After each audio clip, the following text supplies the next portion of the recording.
함께 나눌 하나님 말씀은 신약성경 요한복음 1장 45절에서 50절까지 말씀입니다. 요한복음 1장 45절로 50절까지 말씀 봉독합니다. 빌립이 나다나엘을 찾아 이르되 모세가 율법에 기록하였고 여러 선지자가 기록한 그 일을 우리가 만났으니 요셉의 아들 나사렛 예수니라. 나다나엘이 이르되 나사렛에서 무슨 선한 것이 날 수 있느냐? 빌립이 이르되 와서 보라 하니라. 예수께서 나다나엘이 자기에게 오는 것을 보시고 그를 가리켜 이르시되 보라, 이는 참으로 이스라엘 사람이라 그 속에 간사한 것이 없도다. 나다나엘이 이르되 어떻게 나를 아시나이까? 예수께서 대답하여 이르시되 빌립이 너를 부르기 전에 내가 무화과 나무 아래에 있을 때 보았노라. 나다나엘이 대답하되 랍비여, 당신은 하나님의 아들이시요 당신은 이스라엘의 임금이로소이다. 예수께서 대답하여 이르시되 내가 너를 무화과 나무 아래서 보았다 하므로 믿느냐? 이보다 더 큰 일을 보리라. 아멘. 사랑하는 성도 여러분, 한 주간 평안하셨습니까? 우리 하나님의 은혜와 평강이 우리 모든 성도들의 가정과 일터 위에 또 자녀와 가정 위에 날마다 함께 하시기를 주님의 이름으로 축원합니다. 네, 한번 따라 하시기 바랍니다. 한 성도, 한 영혼, 주께로. 네, 오늘 우리 성가대 찬양만큼 이렇게 은혜와 감동이 있으면 우리가 한 영혼 다 인도할 줄로 믿습니다. 네.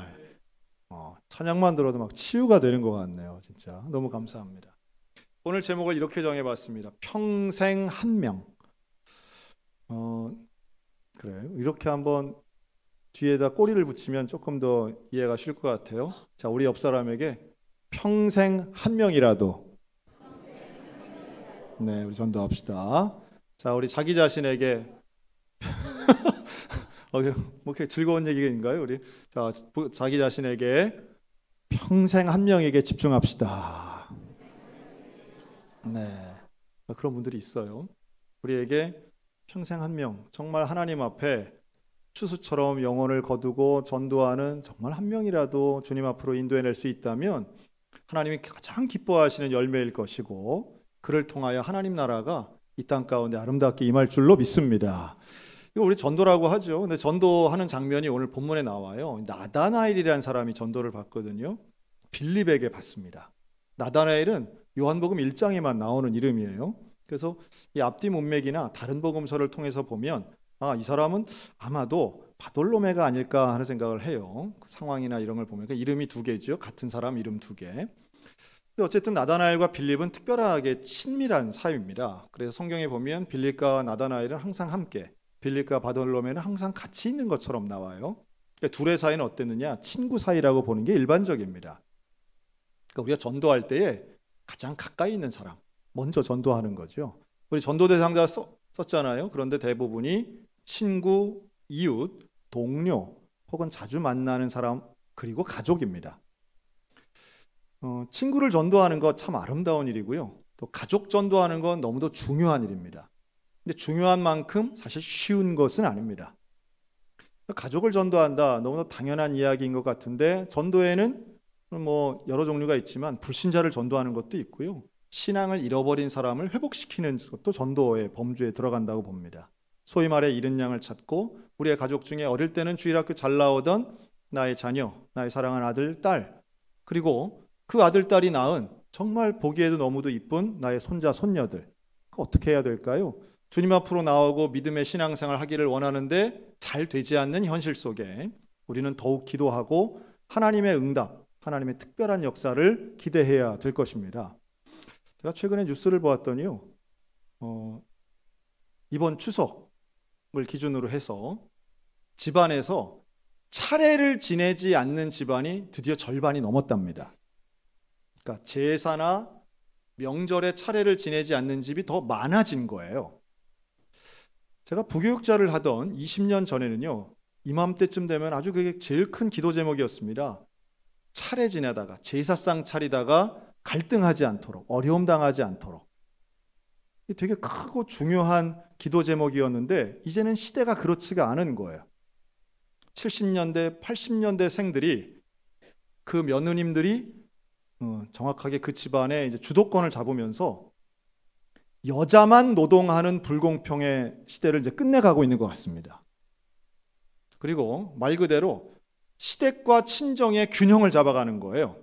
명절에 시댁 이틀 갔으면 친정도 이틀 간다. 뭐 이런 거죠. 그래서 이러한 물론 이런 거를 하늘이 무너지는 질서가 끝나는 것처럼 실망하시는 분들도 있을 수는 있겠으나 분명한 대세는 지금 이런 집안에 있는 제사나 차례를 지내지 않는 것만큼 분명해요. 그러면 어떻게 지내느냐? 그러니까 노동하지 않고 쉬는 것으로 명절이 아닌 휴가의 개념으로 접근하고 있습니다. 그래서 불편한 거, 힘든 거 싫다는 거예요. 힘든 건 음식을 차리는 거고 불편한 건 어른들을 만나는 게 되게 됩니다. 그러다 보니 어른들을 만나는 시간은 가장 축소하고 가장 짧게 만들고 우리끼리 현재 한 집에 살고 있는 세 식구, 네 식구가 여행 가는 것이 지금의 가장 큰 트렌드처럼 잡혀 있습니다. 여기 앞에서 보니까 우리 7, 80대들의 아주 격한 공감이 느껴집니다. 마음에는 안 들 수 있지만 이러한 대세 자체는 사실인 거예요. 그렇죠. 이걸 어떻게 돼야 될까요? 사실은 저는 조금 더 큰 틀에 생각하면 지금의 우리나라에 살고 있는 많은 국민들은 형식 자체에 대한 거부감이 있는 것처럼 느껴집니다. 그러니까 형식은 대표적인 게 제가 볼 땐 국민의례 같은 거예요. 옛날에는 당연하다 생각하고 누구나 순서를 알았던 형식과 예법이 파괴되고 바뀌어야 되고 없어지는 게 더 좋다고 생각하는 분들이 많아진다는 거예요. 그래서 좀 보수적인 예식에 속했던 졸업식, 입학식, 결혼식, 장례식도 어떻게든 바꿔보려는 시도들이 참 많이 있습니다. 그래서 복장도 순서도 분위기도 달라져야 된다고들 생각하는 것 같아요. 물론 중요한 건 형식보다 내용일진데 그 중에서도 가장 보수적이라 생각했던 결혼식도 많이 달라지고요. 장례식도 많이 달라질 가능성이 높습니다. 그럼 이거 어떻게 우리가 처신해야 될까요? 사실 이번 추석 같은 경우 휴가는 일정은 깁니다. 연휴는 길어요. 그런데 그 중에 아마도 온 가족이 함께 모이는 그 시간은 상당히 짧은 집안들이 대부분일 겁니다. 물론 그 중에도 전통을 지켜서 한 5일씩 한 집에 바글바글 모여가지고 수십 끼를 함께 해 드시는 분들도 있기는 하더라고요. 참 그런 가정 대단해 보입니다. 그러나 대부분의 가정은 그렇지 않습니다. 오히려 이 연휴 때는 그 세 식구, 네 식구가 홀라당 여행 가고 어디 외국 여행 가고 제주도 가고 길 안 밀릴 때 부모님 집에 갈게요 하는 분들도 많아지는 것 같아요. 어쨌든 찾아오는 자녀들에게 우리의 간절한 부모의 마음은 동일합니다. 어떻게든 예수님 믿게 하고 싶은 거죠. 어떻게든 복음을 전하고 싶은 마음 우리에게 간절함이 있습니다. 특별히 손자 손녀들의 신앙은 포기할 수 없는 거잖아요. 여러분 제가 몇 가지 좀 팁을 드릴게요. 특별히 오늘 오신 할아버지들, 여러분 제가 자주 말씀드려요. 할아버지들에게는 기도의 영권이 서는 명절이 되시기를 바랍니다. 여러분 질문보다 이번 성적이 어떻게 나왔냐, 어느 학교를 갈 거냐, 결혼 언제 할 거냐 이런 질문을 하기 이전에 여러분 축복의 기도를, 안수 기도를 해주시기 바랍니다. 할아버지들이 안수 기도 하시기 바랍니다. 며느리에게도 안수 기도 해주시면 더 좋아요. 장성한 아들에게도 축복의 기도를 해주시기 바랍니다. 그리고 할머니들에게도 팁을 하나 드리겠습니다. 좀 새로운 건데요. 여러분 음식하느라 너무 많은 시간 주방에 있기보다 그건 다 자녀들에게 맡기고 사 먹든지 배달을 하든지 맡기고 우리 할머니들은 안방에서 책상에 앉아 성경을 쓰시기를 권면합니다. 자, 할머니가 성경을 쓰고 있어요. 하루 종일 쓰라는 얘기 아니에요. 애들이 왔을 때 쓰라는 얘기예요. 손목 아프잖아요. 그러면 분명히 그 중에 손주가 물어볼 거예요. 할머니 뭐 해요? 여러분 그때가 진짜 중요한 기회입니다. 쳐다도 보지 말고 대답도 하지 말고 성경만 쓰시기 바랍니다. 그러면 얘들은 전 같지 않게 할머니가 왜 나 안 부르고 뭐 하지? 하고 궁금해할 거 아니에요. 그리고 뭘 쓰나 이렇게 돌아볼 거 아니에요. 여러분 그때 한마디 해주시기 바라요. 내 인생에 가장 행복한 시간을 보내고 있단다. 아닐지라도, 힘들지라도 가장 행복하고 가장 중요한 사업을 하고 있단다. 하나님 말씀을 기록하며 너를 위해 기도하고 있어. 내가 제일 사랑하는 누구를 위해 하나님의 말씀을 기록하며 하나님과 대화하는 중이야. 여러분, 그러면요, 손주들에게는 기억이 있습니다. 여러분, 어떤 할아버지 할머니로 기억되고 싶으십니까? 맨날 공부 얘기만 하는 할아버지가 되고 싶으세요? 아니면 내 화장한 걸 지적만 하는 할머니가 되고 싶으세요? 너는 화장이 그게 뭐냐? 너는 옷이 그게 뭐냐? 문신은 절대 안 된다. 여러분, 이 말만 하지 말고 진짜 나를 위해 기도해 주시는 거룩한 조부모 할머니 할아버지들이 되셨으면 좋겠어요. 내 기억 속에 기도하는 할아버지, 성경 보는 할머니의 장면을 딱 기억 속에 심어주셨으면 좋겠다는 말씀이에요. 그런 기억이 너무 필요해요. 그런 존재가 너무도 소중해요.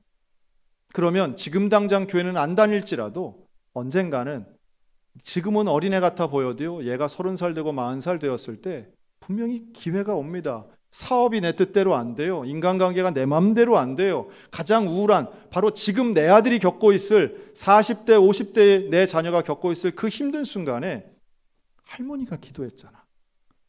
할아버지 기도해 주셨잖아.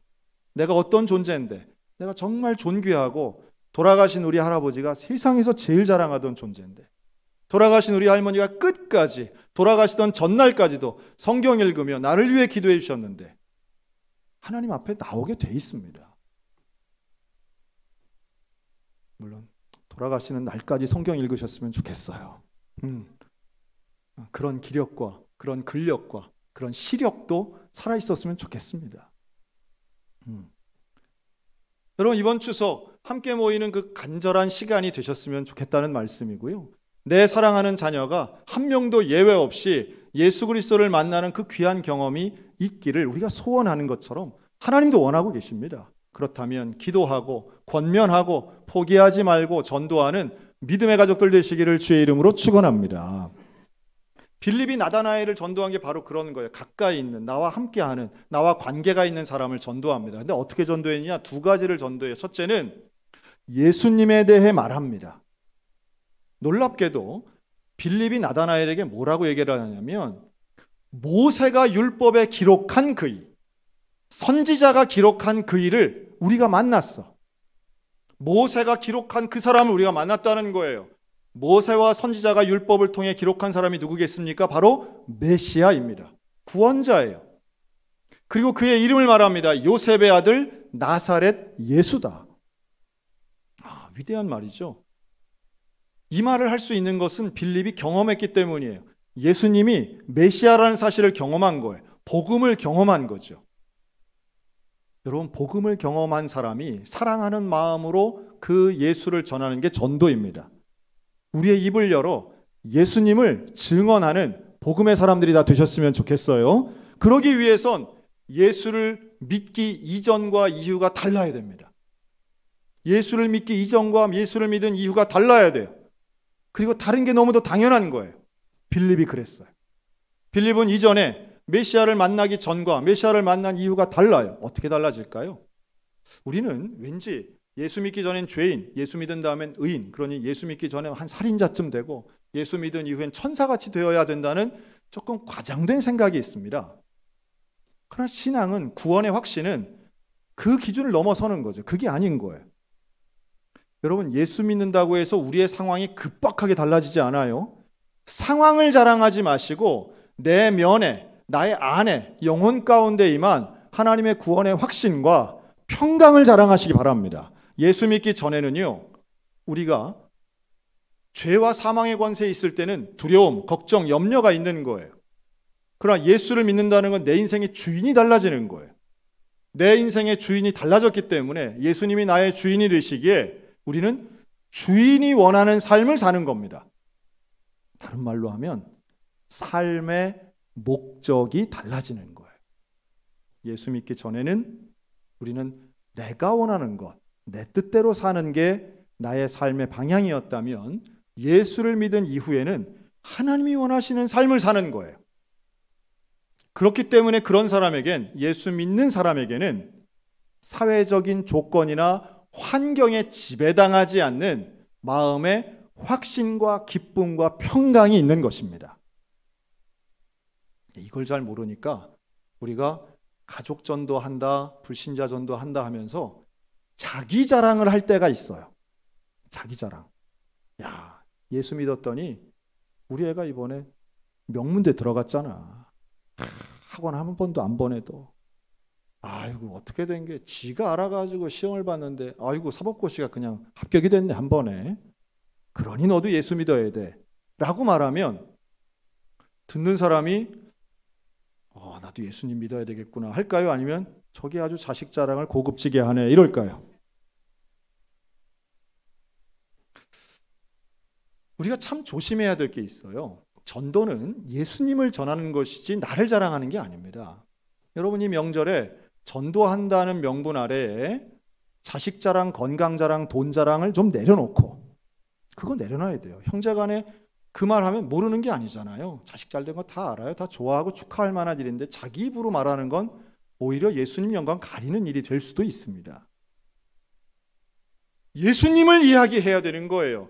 내 인생에 예수님이 얼마나 중요하고 내 인생을 어떻게 예수님이 인도하시는가를 이야기하는 것입니다. 즉, 이런 문제가 있어도 나는 예수님이 있기에 나는 평강해. 나는 정말 사랑해. 난 누구를 미워하지 않고 예수님이 사랑하는 그 사랑 가지고 자식들을 대해. 예수 믿기 전과 후가 어떻게 달라질 수 있습니까? 우리의 마음에 있는 평강과 은혜가 그것을 증명할 것입니다.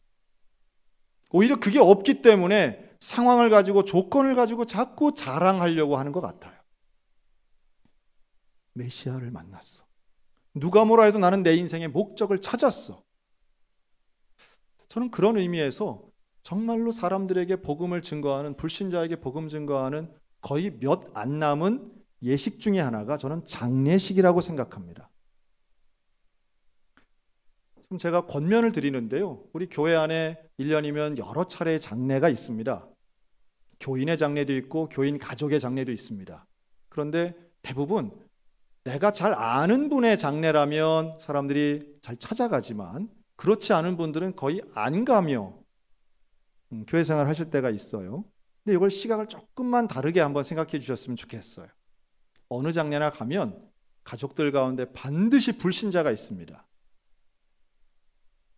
그런데 장례 예식만큼은 어쨌든 전통적으로들 하고 있어요. 입관 예배, 발인 예배, 장례 예배가 있습니다. 그 예배 때 제가 하는 말은 오로지 하나예요. 우리의 인생은 유한하고 예수를 믿어야 구원받는다는 거예요. 그러니 여기 계신 분들 중에 아직도 예수를 믿지 않는 분들은 주님 앞에 나와 고인의 뜻을 받들어 믿음의 생활을 하시기 바랍니다. 여러분, 그때에 우리 교인들이 조문해 주시며 그 자리에서 함께 기도해 주시면 바로 그 순간 우리의 생명이 유한하고 우리의 날이 얼마 남지 않았다는 걸 깨달으며 그때 하나님 앞으로 나오는 역사들 일어나고 있는 줄로 믿습니다. 한번 생각을 이렇게 바꿔볼까요? 여러분, 이번 추석이 내 인생에 앞으로 남은 3번밖에 안 남은 추석 중에 하루다. 그러면 지금처럼 하겠습니까? 아니겠죠. 앞으로 내 추석 10번 남았다. 만약에 그렇게 우리가 알면 한 해 한 해가 얼마나 소중하겠느냐는 거예요. 우리의 인생이 유한합니다. 죽음을 생각하면 오늘이 소중한 거예요. 죽음에 대해 생각하고 내 인생이 얼마 안 남았다고 생각하면 한 명 한 명이 소중하고 자식 얼굴 보는 게 너무도 귀한 거죠. 여러분, 우리에겐 미워할 시간, 원망할 시간 별로 없습니다. 사랑하고 아끼고 격려해주고 축복할 시간도 사실은 모자라요.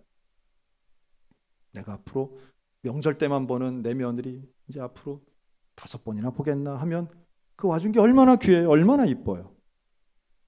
여러분, 그 마음 가지고 시아버지, 시어머니, 장인, 장모님 만나게 되시기를 바랍니다.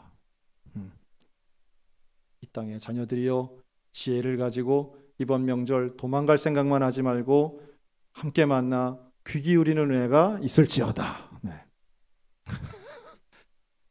우리 인생이 유한합니다. 그 유한한 인생 가운데 정말 귀한 마음을 가지고 대하는 것, 우리 전도자들이 가져야 할 마음인 거죠.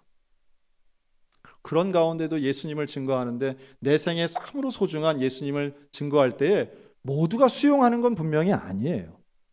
빌립이 나다나엘에게 내가 예수님 만났다. 모세가 말하고 선지자들이 말했던 그 예수님 내가 만났다. 그랬더니요, 나다나엘이 뭐라고 대답합니까? 나사렛에서 무슨 선한 것이 나올 수 있겠느냐라고 얘기해요. 왜냐하면 빌립이 나사렛 예수라고 그랬거든요. 나사렛은 지명이고 동네 이름이고 예수가 사람 이름입니다. 그런데 나다나엘의 반응은 아주 냉정해요.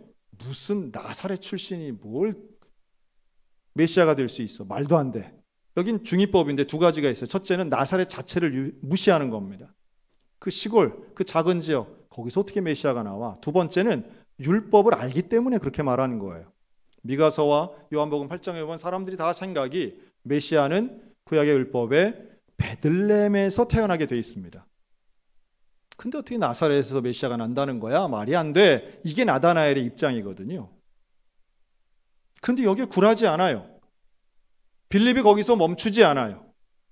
냉정하게 말하고 거절하는 나다나엘에게 다시 한번 강권합니다. 뭐라고 강권하느냐 하면 저를 한번 따라하시기 바랍니다. 와서 보라. 와서 보라. 이게 이제 성경에 나오는 첫 번째 전도 구호라고 보여져요. 전도구. 와서 봐라. 거절하는 나다나엘에게 그래? 싫으면 말아. 이게 아니라 다시 한번 강권하는 거예요. 여러분, 우리의 전도는 포기하면 안 되고요. 우리의 전도는 예수 이름을 증거하는 복음 전도와 교회로 인도하는 초청 전도가 함께 있어야 됩니다. 빌립이 그걸 참 잘 보여주고 있어요. 예수님에 대해서도 말하고 한번 와서 보라라고도 말합니다. 그랬더니 그 강권에 나다나엘이 끌려서 예수님 앞으로 갑니다. 예수를 만났더니 놀라운 기적이 일어나는데 예수님이 말해요. 너는 참 이스라엘 사람이구나. 내 속에 간사한 게 없구나. 순전하다는 뜻이에요. 속이는 게 없다는 말이에요. 그랬더니 나다나엘이 아니 예수님 나를 어떻게 아십니까? 나를 본 적도 없으면서 어떻게 아십니까? 라고 할 때 예수님의 대답은 너무도 놀라워요. 빌립이 너에게 전하기 이전부터 나는 무화과 나무 아래에 있던 너를 본 적이 있다. 나는 너를 알고 있다. 나는 너를 보았다. 이걸 다른 말로 하면요, 예수님이 나다나엘을 기다리고 있었다라고 하는 거죠. 오늘 우리가 전도하면 그래서 예수님 앞에 나아가 교회를 통해 말씀을 통해 예배를 통해 나의 이웃이 나의 가족이 예수님을 만나게 되면 기다리시던 예수님이 그를 환영하고 그를 받아들이고 그 영혼 가운데 하나님의 놀라운 은혜를 주실 줄로 믿습니다. 여러분, 예수님은 기다리고 계시는 거예요. 그리고 그때에 인생이 달라지는 기적의 역사가 일어납니다. 나다나엘이 예수님을 만나고 뭐라고 표현하느냐? 당신은 하나님의 아들이시오 당신은 이스라엘의 임금이로소이다. 하나님의 아들, 이스라엘의 왕이라고 표현합니다. 나다나엘의 인생이 변화되는, 구원받는 순간인 거죠. 그럼 오늘 우리가 좀 빌립처럼 전도해서 나다나엘 같은 영혼의 열매를 우리의 평생을 통해 얻으셨으면 좋겠습니다. 지금도 전도는 필요하고 지금도 전도의 열매는 이루어지고 있으며 평생을 통해 단 한 명만이라도 이러한 전도의 열매가 있을 때 하나님은 기뻐하시고 놀라운 영광을 받게 되실 줄로 믿습니다. 우리 일본 개신교 역사에 가장 유명하고 존경받는 목사님을 제가 좀 소개합니다. 그리고 마칠 텐데요. 이 목사님 이름은 가가와 도요히코라고 하는 목사님이세요. 편의상 가가와라고 하겠습니다. 이분은 1888년생인데요. 이분의 아버지는 유명한 일본 정치인이고 어머니는 그의 첩이었습니다. 정부였어요. 그래서 어린 시절 가가와는 자신의 출생 때문에 힘들어하고 괴로워했습니다. 그러다가 외국 선교사님을 만나서 예수님을 믿게 되고요. 자기의 인생 바꿔보려고 신학교에 들어갑니다. 근데 신학교에 들어가서 얼마 안 있어서 그가 폐결핵에 걸려요. 당시만 해도 폐결핵은 피를 쏟고 또 사람들에게 전염되는 고치지 못하는 심각한 질병이란 인식이 있었기 때문에 사람들로부터 배척당합니다. 신학생 가가와는 학교에서 쫓겨나게 되고요, 교회에서도 거절당하게 됩니다. 그러니까 한없이 무너지는 거죠, 마음이. 그래서 안 되겠다, 학교도 교회도 나를 안 받아주니 내가 못 살겠다. 그리고 자살하기로 마음먹습니다. 그 자살하기 직전에 그래도 마지막으로 교회를 한 번만 더 가야겠다, 자기를 모르는 교회를 가게 되는데요, 누군가에게 소개받아 간 교회가 바로 나가오라고 하는 목사님이 계신 교회예요. 근데 이 교회는 개척된 지 5년 된 교회, 아주 작은 교회인데 이 나가오 목사님이 정말 헌신적으로 개척을 했는데 성도가 한 명도 없는 교회였어요. 근데 그분 순수하다 얘기를 듣고 이분이 간 거예요. 그래서 신학생 가가와가 그 성도가 한 명도 없는 그 교회의 수요 예배에 참석하게 됩니다. 나가오 목사님 입장에서는 5년 만에 찾아온 유일한 성도였던 거예요. 첫 번째 성도. 자, 수요 예배가 마치고 저녁 식사를 나가와 목사님 집에서 먹게 됩니다. 그런데 식사 도중에 이 가가와 신학생이 피를 토하게 돼요. 그랬더니 이 나가오 목사님이 그 토한 피를 다 걸레를 가지고 닦아요. 그리고 밥상을 새로 차려왔습니다. 가가오가 묻습니다. 아니 목사님, 두렵지 않습니까? 병이 전염될까 봐 두렵지 않습니까? 왜 이렇게 저한테 환대해 주세요? 그랬더니 나가오 목사님이 그래요? 나는 예수님께 받은 은혜대로 살 뿐입니다. 예수님이라도 이렇게 하셨을 겁니다. 한 영혼이 나에게 너무도 소중합니다. 거기서 힘을 얻어요. 자살하려고 했던 신학생 가가오는 자살하지 않고 다시 하나님 앞으로 나아가게 됩니다.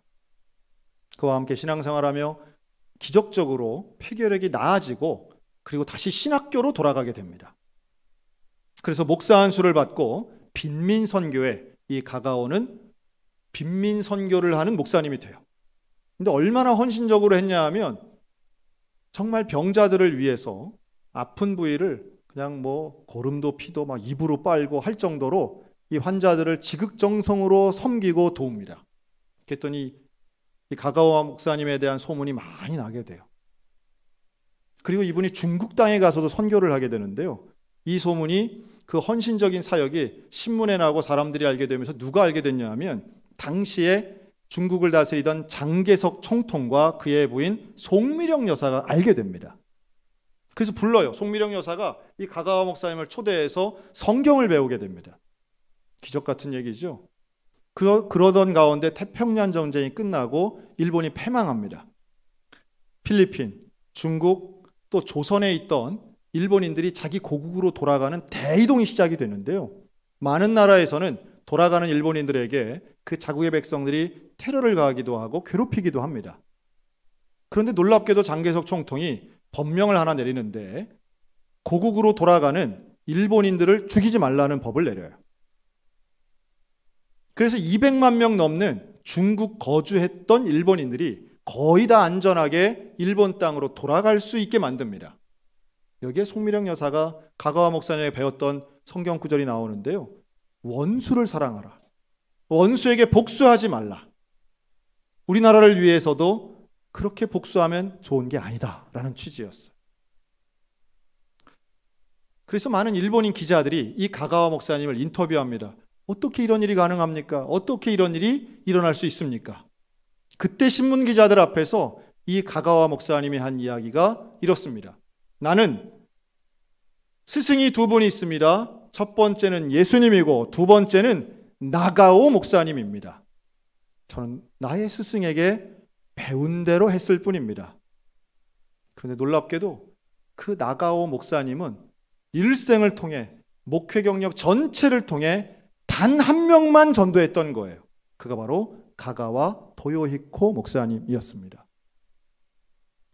우리는 어떤 면에서 전도는 수백 명, 수천 명 하면 더 좋다라고 생각하지만, 물론 많이 하면 좋겠죠. 나쁜 거 아닙니다. 그러나 한 명을 전도하더라도 세상을 구할 수 있는 역사가 일어날 수 있음을 기억해야 될 것이고, 오히려 가장 큰 문제는 평생을 통해 단 한 명도 전도하려 하지 않는 게으름이 문제인 것이고, 우리의 사명을 외면하는 것이 문제다라고 말씀드리고 싶습니다. 여러분, 오늘 우리에게 주어진 귀한 한 영혼은 과연 누구입니까? 우리가 입을 열어 찾아가야 할 가까운 데 있는 전도 대상자는 누구입니까?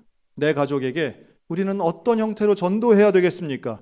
빌립처럼 찾아가고 빌립처럼 예수를 전하고 빌립처럼 포기하지 않아 와보라 초청하는 전도를 하는 우리 모두가 되었으면 좋겠습니다. 올 추석 사랑하는 가족들에게 거룩한 모습을 보이고 축복의 모습과 예의 바른 태도를 가지고 우리 인내하며 복음을 전하는 위대한 가족들이 되셨으면 좋겠습니다. 하나님 우리의 일생을 통해 분명히 역사하시고 우리 소양교회를 통해 영혼을 구원하실 것입니다. 그 영혼 구원의 사명을 가지고 오늘도 한 영혼을 전도하는 평생의 전도자들이 다 되시기를 우리 주님의 이름으로 축복합니다. 아멘. 기도하겠습니다.